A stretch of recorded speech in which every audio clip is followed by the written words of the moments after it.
आज आपण बनवणार आहोत श्रावण स्पेशल साबुदाणा खिचडी।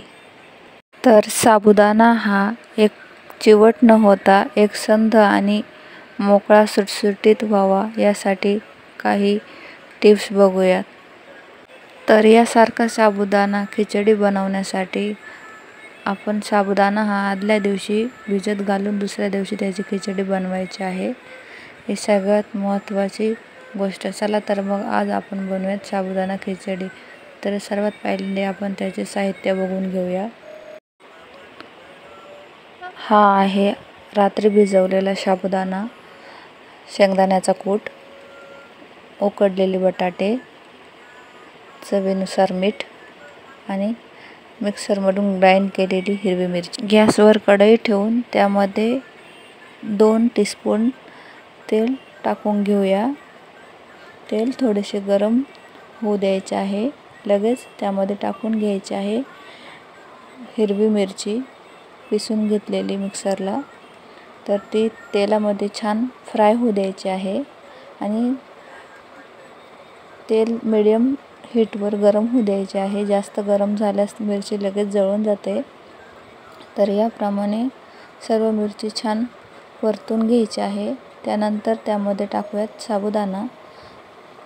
तर मी पूर्ण साबुदाणा टाकून घेते यामध्ये।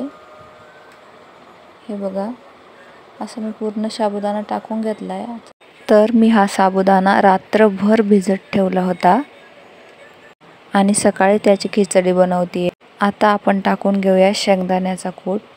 तर शेंगदाणे मस्त भाजून त्याची बारीक पावडर तयार करून मग ती या साबुदाण्यामध्ये टाकायची आहे। म्हणजे साबुदाणा हा चिवट होत नाही आणि मस्त फुललेला राहतो। तर या पद्धतीने सर्व साबुदाणा आपण मस्त हलवून परतून घ्यायचा आहे। त्यामध्ये टाकूयात उकडलेले बटाटे। तर बटाटे मी उकडून त्याची साल काढून ते कट करून घेतले आहेत आणि अशा प्रमाणे सर्व खिचडी परतून घ्यायची आहे। तर खिचडी परतताना गॅस हा मंद आचेवर पाहिजे, म्हणजे संपूर्ण खिचडी परतल्या जाते आणि खूप छान बाइंडिंग येतं खिचडीला आणि त्याचबरोबर वासही खूप छान येतोय। साबुदाणा खिचडी मोकळी आणि फुललेली दिसते, तुम्ही बघू शकता। अशी मस्त परतून घ्यायची आहे आणि आता त्यामध्ये टाकूयात चवीनुसार मीठ